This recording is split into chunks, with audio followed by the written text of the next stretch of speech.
Esce di casa per raggiungere un vicino capitello votivo, viene travolta e uccisa da un camioncino della raccolta rifiuti. La tragedia della strada a Pederobba, autista sotto shock. Vigili del fuoco al lavoro per tutto il giorno per mettere in sicurezza il capannone devastato da un incendio nella notte a Motta di Livenza, danni milionari. Siamo disperati, dicono i proprietari, non si esclude il dolo. E sempre a Motta di Livenza, attimi concitati ieri sera con un 30enne italiano che ha rotto una bottiglia in testa a un 39enne bengalese in un bar del centro.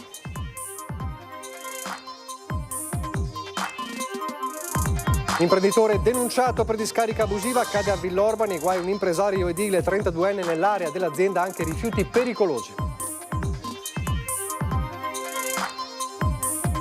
Domani San Sebastiano, patrono della polizia locale. Nel bilancio del 2025 spiccano le 278 patenti ritirate, ben 220 per uso del telefonino alla guida. 2.000 euro di multa, la condanna inflitta all'ex esponente del Movimento 5 Stelle Maurizio Mestriner. Per il giudice diffamò Riccardo Barbisan commentando la ricezione del bonus Covid. Dopo l'accoltellamento del 18enne di La Spezia, gli istituti si interrogano sulla proposta del ministro Valditara di usare i metal detector nelle scuole. Per i dirigenti va adottato solo in casi estremi. Faccia a faccia tra due candidati alla presidenza della provincia di Treviso, Marco Donadelle e Luca Durighetto. Sul piatto temi quali la viabilità, la scuola, i giovani e l'ambiente. Dibattito sulla proposta di annettere al Trentino Cortina d'Ampezzo e gli altri comuni ladini della provincia di Belluno. Siamo stati in Corso Italia a sentire cosa ne pensa la gente.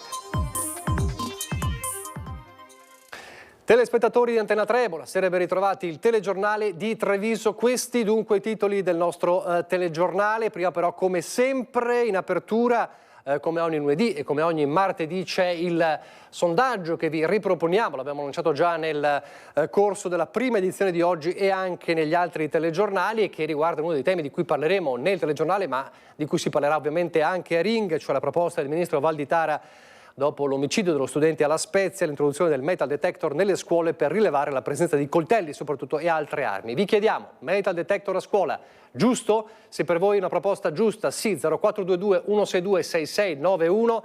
Se per voi invece non è una proposta giusta, non serve, 0422 162 6690. Chiamata come sempre gratuita, non preoccupatevi, se sentite il telefono occupato il sistema registra la vostra scelta automaticamente. Continuate ovviamente a mandare le vostre a chiamare, a fare le vostre telefonate, e come sempre questa sera a Ring l'esito del sondaggio. Fra poco ne parleremo, prima però la cronaca ci porta a Pederobba, dove questa mattina si è consumata una tragedia davvero assurda, con un'anziana che è uscita di strada per raggiungere un vicino capitello votivo, è stata travolta e uccisa da un camioncino di Contarina in manovra. Sentite.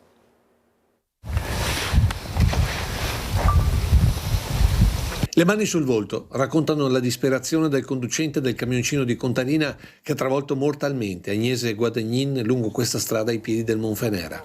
Siamo in via Santa Margherita, all'altezza del Civico 9, a Costa Alta di Pederobba. Il mezzo, intorno alle 11, stava effettuando il giro settimanale per la raccolta di rifiuti e la casa di Agnese è l'ultima prima del blocco stradale per un cantiere di lavoro di ATS. Tutto si è svolto in pochi secondi. Pare, ma l'esatta dinamica è al vaglio dei carabinieri di Pederobba, che la signora sia uscita di casa mentre il mezzo di Contarina stava facendo una manovra di retromarcia.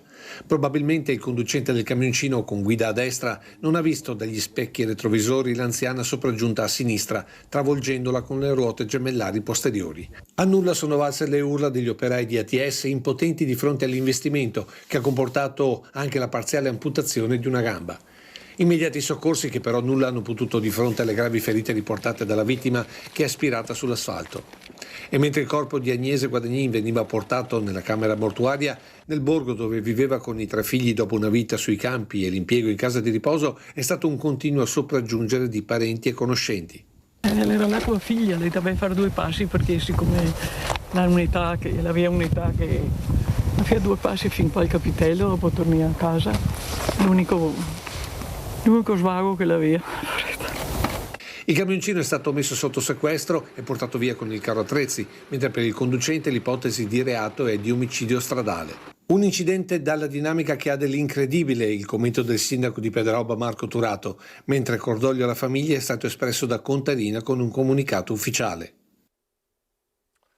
E poi a Motta di Livenza, dove si è vissuta una nottata di grandissima apprensione per il devastante incendio che ha distrutto un capannone in piena zona industriale, danni milionari. Siamo disperati, dicono i proprietari e i locatari, e non si esclude nessuna pista, nemmeno il dolo.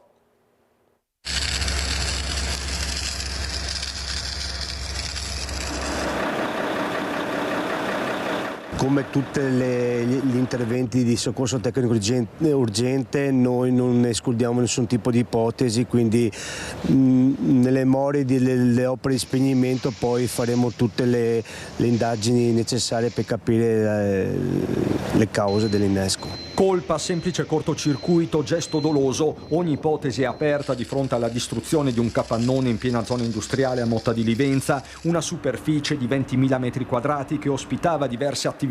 Anche per questo operare non è stato e non è assolutamente facile. Principalmente abbiamo materiale di tipo legnoso, poi ci sono altre aziende che hanno deposito di materiale plastico, carrozzerie e una ditta di impianti elettrici. L'allarme lanciato da un passante scatta alle 2:30 circa, le fiamme sono già alte e squarciano la notte di via Magnadola, l'aria si fa acre, sul posto arrivano i vigili del fuoco del vicino distaccamento di Motta, poi i colleghi di Conegliano, Treviso, San Donà di Piave e Mestre, tra loro c'è anche il comandante provinciale Cristiano Cusin. Sono attivati inoltre i volontari di Gaiarine, circa 40 gli operatori che si alternano, una decina i mezzi. Difficile domare le fiamme, dopo quasi 12 ore ci sono ancora dei focolai. Adesso ci sono delle raffiche di vento che sicuramente non agevolano le operazioni di spegnimento. Impossibile avere una stima precisa dei danni, sicuramente centinaia di migliaia di euro, forse milioni, crollata buona parte del tetto con relativi pannelli fotovoltaici, a rischio crollo anche alcune pareti esterne già in gergo, spanciate. La struttura appartiene a una società immobiliare, sul posto alcuni dei soci, poi diversi locatari, anche ex dipendenti. Le parole davanti alla devastazione sono comprensibilmente poche. Sono disperata. Non saprei, guarda, non saprei. Io l'ho preso in affitto un po' di anni fa un pezzo, ma un pezzo centrale, non so neanche se è coinvolto o no. Viene la visita stamattina, non sapevo nulla. A suo tempo sono stato dipendente quando si faceva appunto la menoteria dell'occhiale in sostanza, però non so, mi hanno telefonato. Spenti gli ultimi focolai partiremo a fare le indagini in collaborazione con i carabinieri di Motta di Livenza.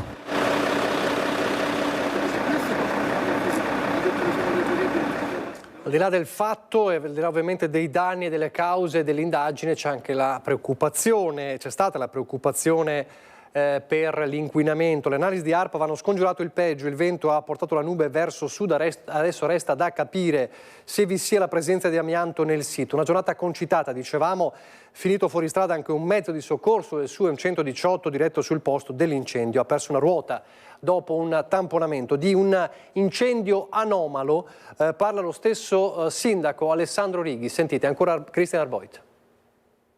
È stato sicuramente un incidente devastante, un po' anomalo in quanto domenica sera, domenica notte, non si sa ancora per quanto riguarda la modalità o soprattutto la motivazione. Al momento i valori dell'ARPA vi dicono che possiamo tirare un sospiro di sollievo per il momento, quindi aspetteremo in ulteriori riscontri, però diciamo ci è andata bene, poteva andare molto peggio. Restano gli interrogativi, anche quelli più inquietanti, sulle cause di un rogo tanto devastante, ma per il sindaco di Motta di Livenza al momento l'attenzione va soprattutto ai dati dell'aria. Il primo report di ARPAV è arrivato sul tavolo del primo cittadino poco dopo le 13. Hanno fatto già delle verifiche, prime analisi, e non risultano questioni preoccupanti. Ora stanno analizzando anche più in dettaglio ricadute su eventualmente amianto piuttosto che altri componenti. Le analisi sono ancora in corso, non abbiamo ancora risultati e aspettiamo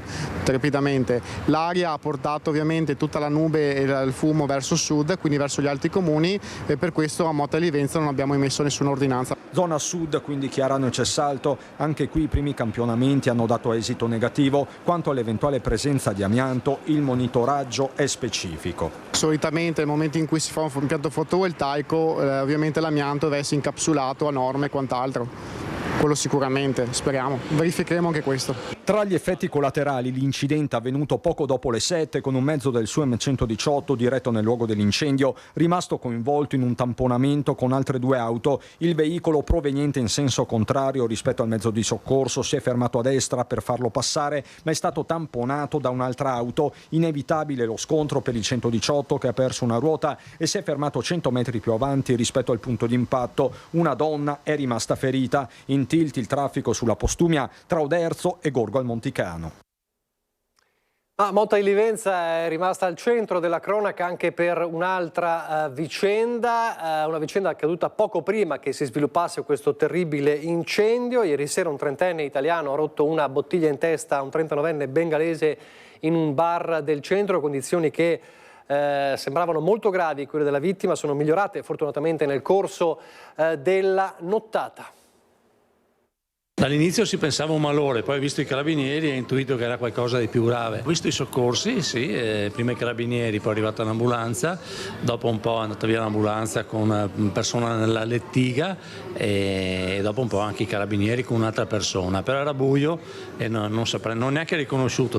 In centro a Motta di Livenza l'andirivieni di soccorritori e forze dell'ordine. Poco prima delle 8 di sera non è passato inosservato, ma ci è voluto tempo per capire cosa fosse realmente accaduto all'interno del bar sport. È qui che un 30enne italiano è entrato alterato, forse dall'alcol, e si è messo a urlare brandendo una bottiglia di vetro. Nel locale, oltre alla titolare di origini cinesi, ci sono 4-5 avventori, tra questi un 39enne cittadino bengalese, descritto da tutti come un tipo pacifico che cerca di guadagnare l'uscita vedendo che il clima si stava surriscaldando, ma è in questo momento che viene colpito alle spalle dall'italiano una bottigliata secca in testa con il bengalese che cade a terra. Si allertano i soccorsi, arriva l'ambulanza, poi anche l'elisoccorso all'altezza di Oderzo. Il bengalese entra al cafoncello con un codice rosso, ma le sue condizioni migliorano nella notte. Il trauma cranico viene contenuto, alla fine la prognosi è di meno di 20 giorni. Questo significa che dovrà essere lui a presentare querela. Sembra escludersi un regolamento di conti. Fatto grave ma isolato, afferma il sindaco di Motta di Livenza Alessandro Righi. In centro i residenti sono turbati. Episodio grave, ci siamo rimasti veramente malissimo a riguardo. Questa mattina ci siamo svegliati con questa notizia ed è stato veramente brutto perché potevano esserci tante altre persone che potevano essere state coinvolte. Speriamo che con questa vicenda sì, insomma, ci siano più controlli riguardo queste persone che sono in giro a fare questi malanni e basta. Una tragedia che si è consumata a Vittorio Veneto, è uscita di casa e si è camminata verso il Meschio. Una donna di 70 anni è stata trovata senza vita nel fiume poco dopo, affetta da una patologia degenerativa. Da qualche tempo era depressa, residente a Vittorio Veneto con il marito. È stato lui che ha, vista l'assenza della moglie, ha subito fatto scattare l'allarme. Sul posto i carabinieri e i vigili del fuoco e poi purtroppo il ritrovamento della settantenne. Ancora la cronaca, ma la cronaca giudiziaria, 2 notizie dal Tribunale di Treviso. A partire dalla tragedia di Cadi Raio è iniziato il processo a carico della fondatrice e legale rappresentante dell'azienda vitivinicola di San Polo di Piave. Il 14 settembre 2023, lo ricorderete, lo vediamo anche nelle immagini, in un drammatico incidente sul lavoro perse la vita Marco Bettolini, 46enne enologo di Bassano del Grappa. L'accusa per la donna è omicidio colposo e violazione delle norme di sicurezza sul lavoro.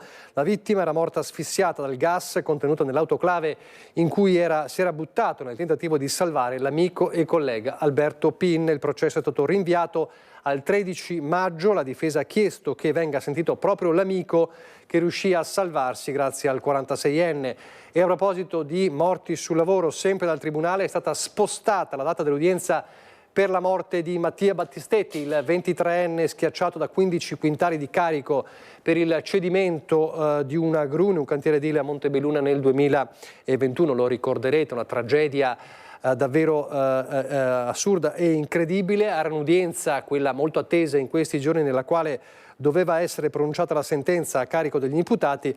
La data non è stata ancora fissata per questo rinvio dell'udienza cruciale per il processo Battistetti. Adesso a Villorba, con la scoperta di una pericolosa discarica abusiva, è un imprenditore che è stato denunciato.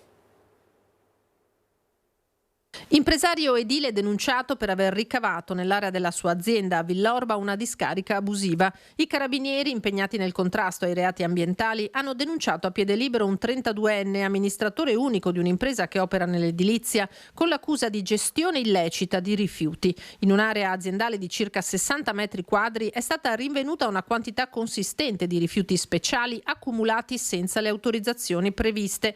Nell'area, immediatamente posta sotto sequestro, ringhiere abbandonate, biciclette, vetro, legno, plastica, bombolette spray inerti derivanti da demolizioni e anche sostanze pericolose, in particolare oli minerali esausti contenuti in un bidone e in parte già riversati nel terreno.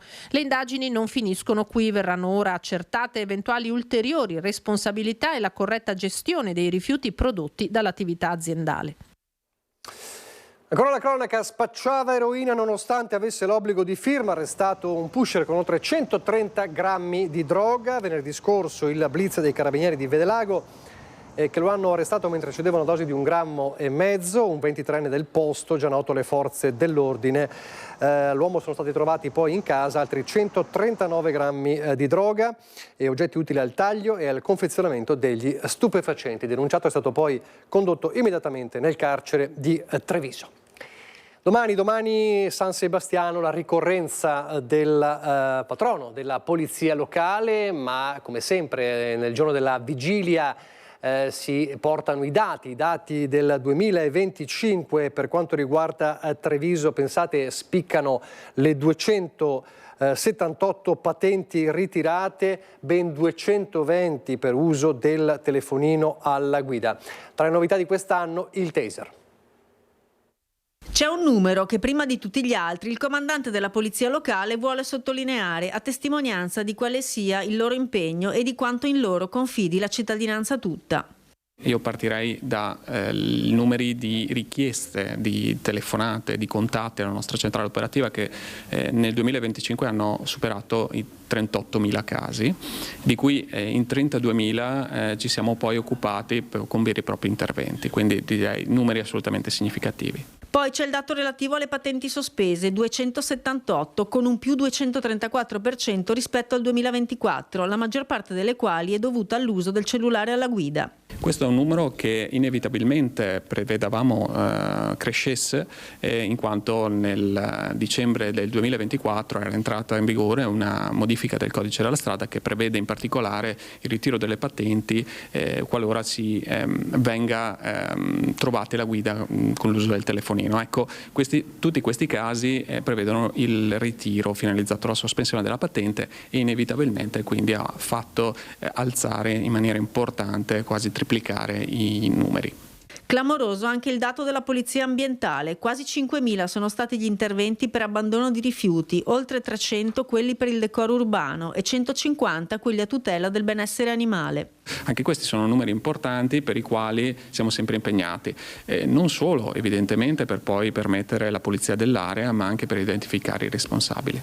Interventi di tutela della civiltà e della cittadinanza, come ha sottolineato il sindaco, ringraziando per il lavoro svolto, che ha anche confermato che sta tuttora valutando di aprire una postazione in via Roma al posto dell'ex edicola e che questo è l'anno in cui alla polizia locale potrebbe essere dato in uso il taser. Devo dire che ad oggi situazioni dove avremmo potuto utilizzare il taser non ne abbiamo praticamente rilevate, però riteniamo, soprattutto per tutela dei nostri agenti di polizia locale, che sia uno strumento utile da avere.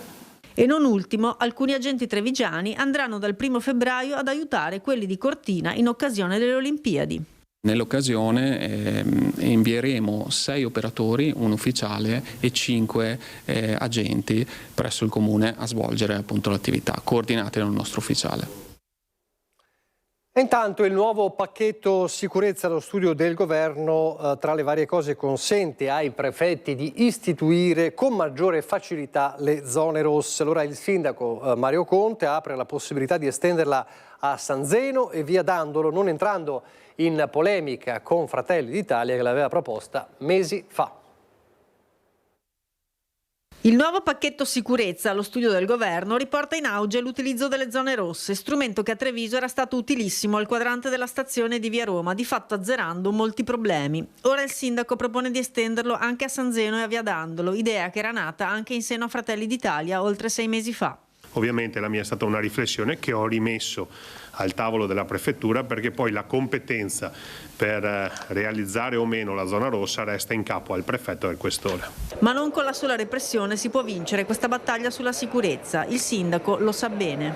Qualche anno fa avevo scritto una lettera a una serie di ministri, tra i quali c'era anche quello alla formazione, che dobbiamo cominciare a pensare a un qualcosa di alternativo anche al tempo libero al pomeriggio. Io sarei per l'obbligatorietà in ambito sportivo, culturale e sociale, perché meno tempo lasciamo i nostri ragazzi liberi di annoiarsi e più tempo li teniamo impegnati in campi sportivi, in teatri o associazioni.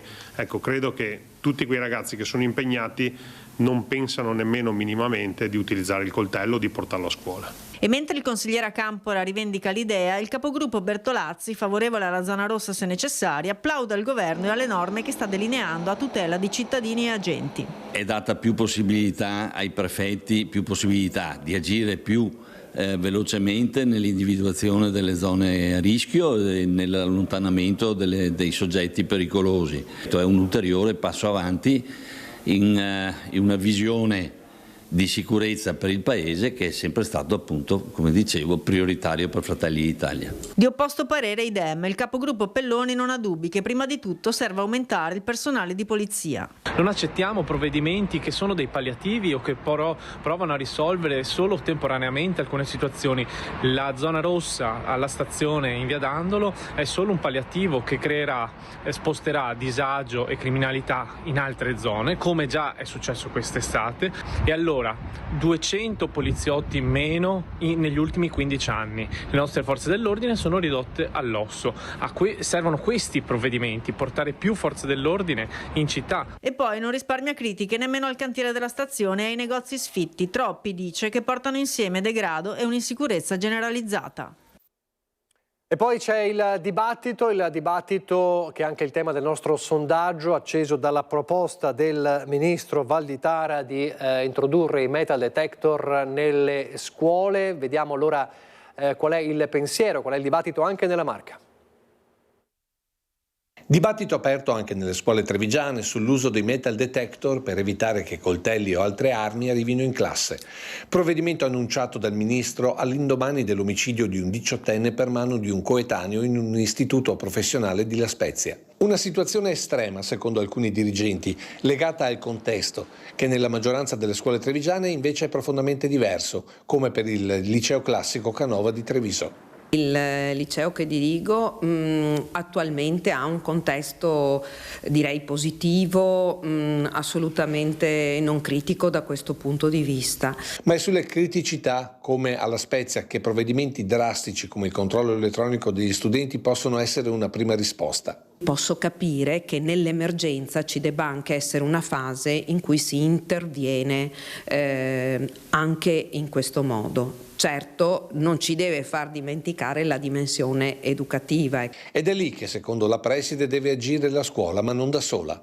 La scuola e i genitori devono lavorare in strettissima alleanza e collaborazione. Quindi posso anche capire che di fronte a genitori che non riescono a gestire la situazione, ma non chiedono neanche aiuto e in qualche modo si deresponsabilizzano, eventualmente, certo, capisco che l'ordinamento preveda anche un richiamo alle responsabilità per queste persone. Sanzione ai genitori inadeguati, quindi, in un tempo dove i giovani sembrano vivere una realtà parallela. Questo mondo virtuale non ha favorito questo senso della realtà e anche il senso della condivisione nella comunità di alcuni valori che davamo per scontati. Oggi la scuola deve farsi ancora più carico e mettere al centro questi valori. E anche di questo tema, ma non solo di questo, hanno parlato i due candidati alla presidenza della provincia di Treviso, Marco Donatello e Luca Durighetto, ospiti della nostra prima edizione questa mattina. Ormai le elezioni si avvicinano. Sicurezza nelle scuole e violenza fra i giovani. La proposta del ministro Valditara può servire, ma deve essere accompagnata da altre azioni, perché altrimenti questa aggressività e pericolosità non si riuscirà ad arginare, soprattutto all'interno dei plessi scolastici. A dirlo i candidati alla presidenza della provincia di Treviso.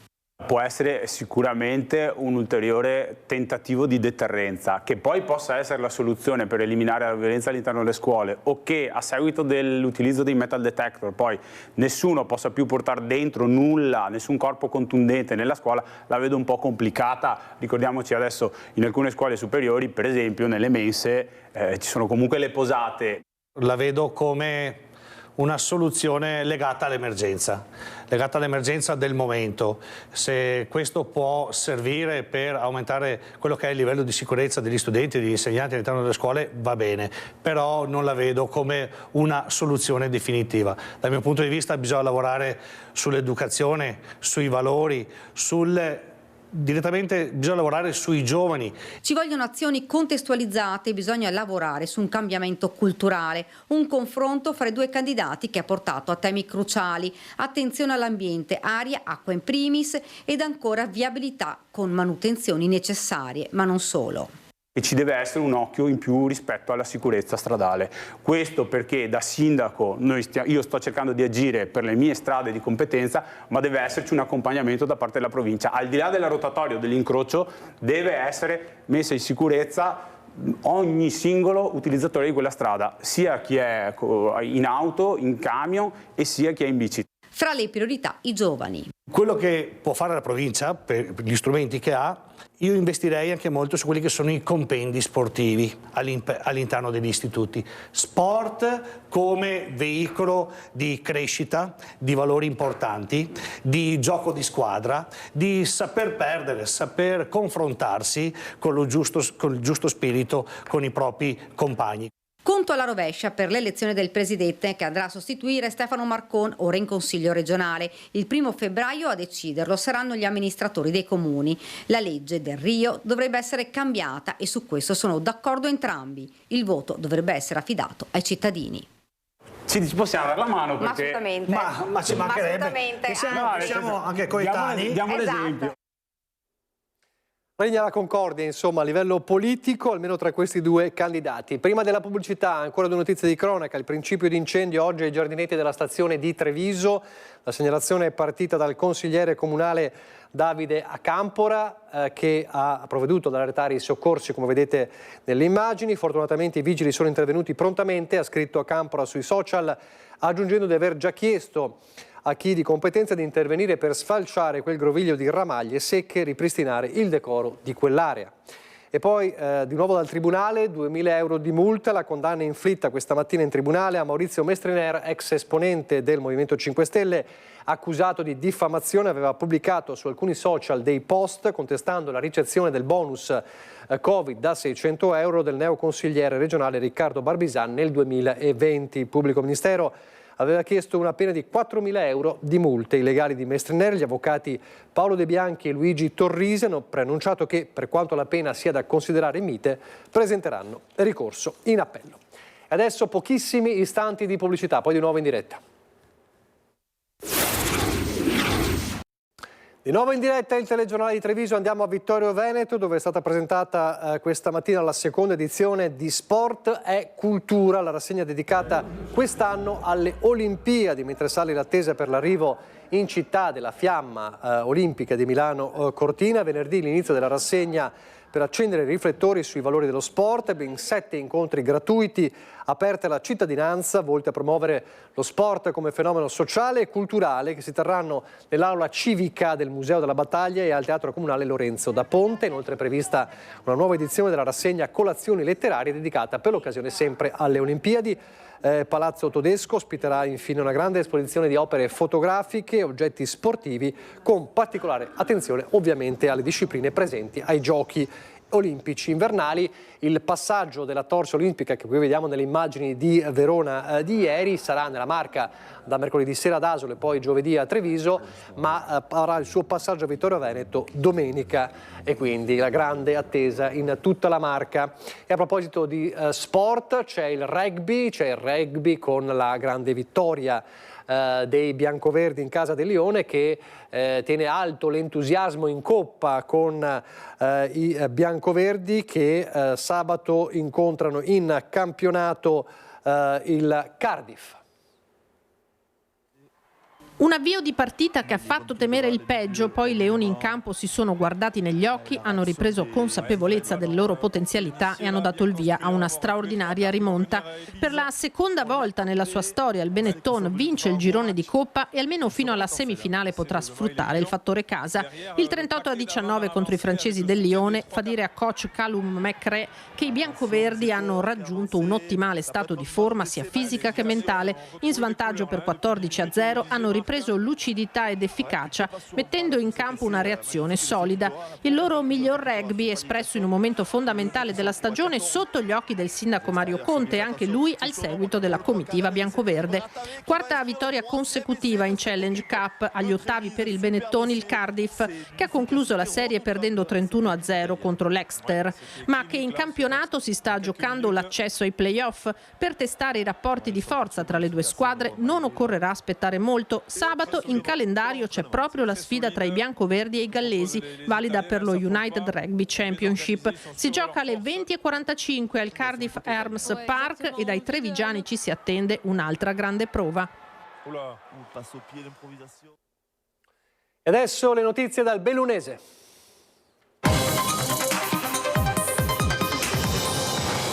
Allora, mentre si accende l'entusiasmo per la torcia olimpica, l'abbiamo raccontato ieri a Verona, lo racconteremo anche in questi giorni, si avvicina il grande appuntamento.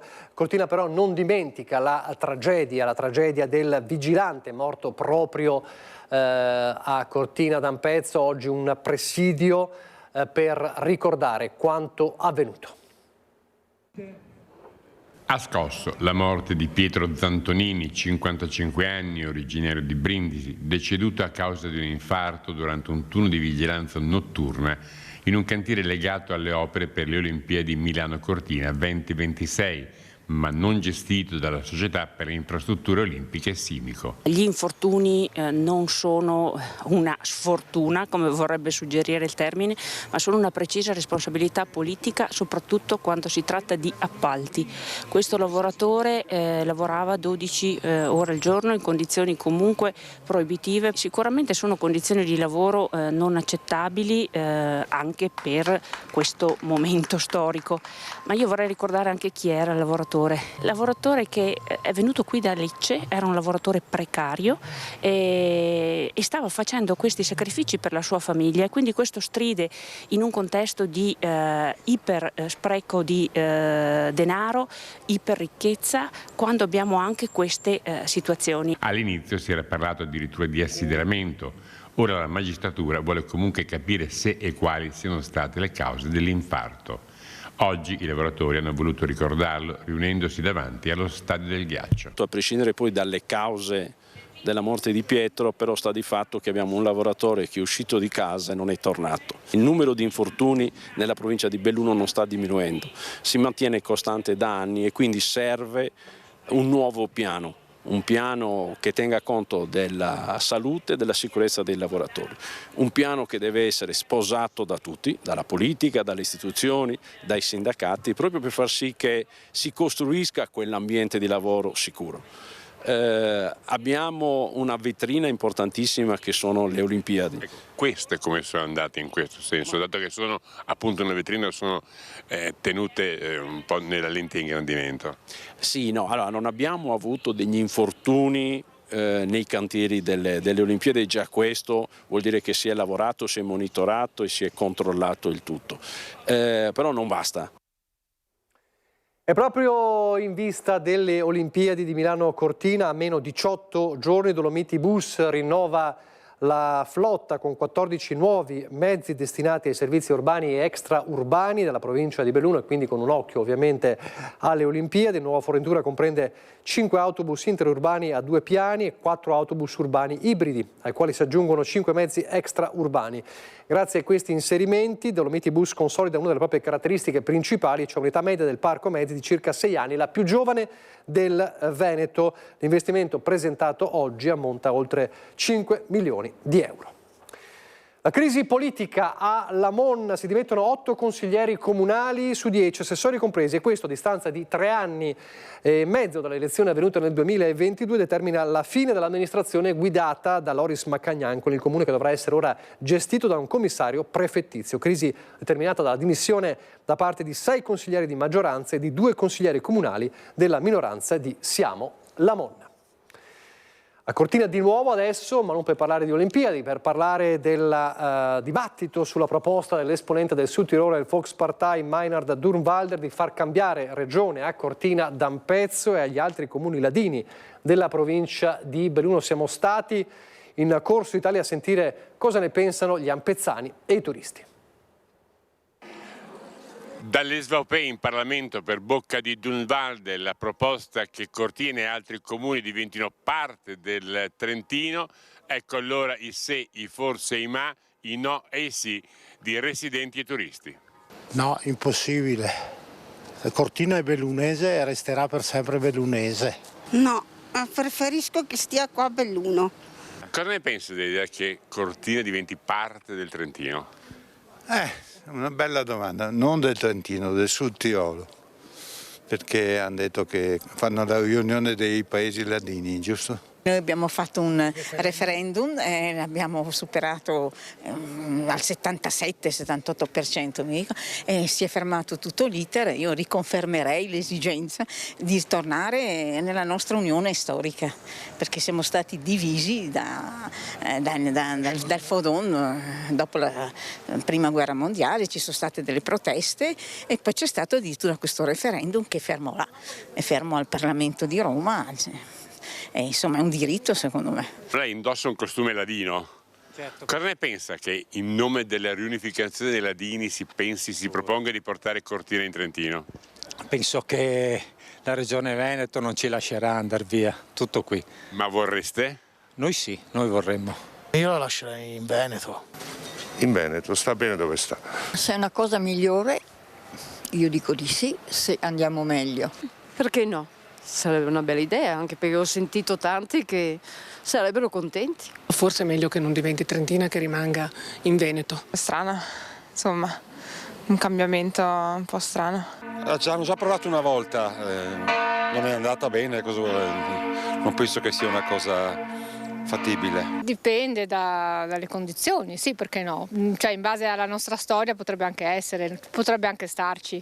Avevamo già fatto un referendum e avevamo votato per il sì.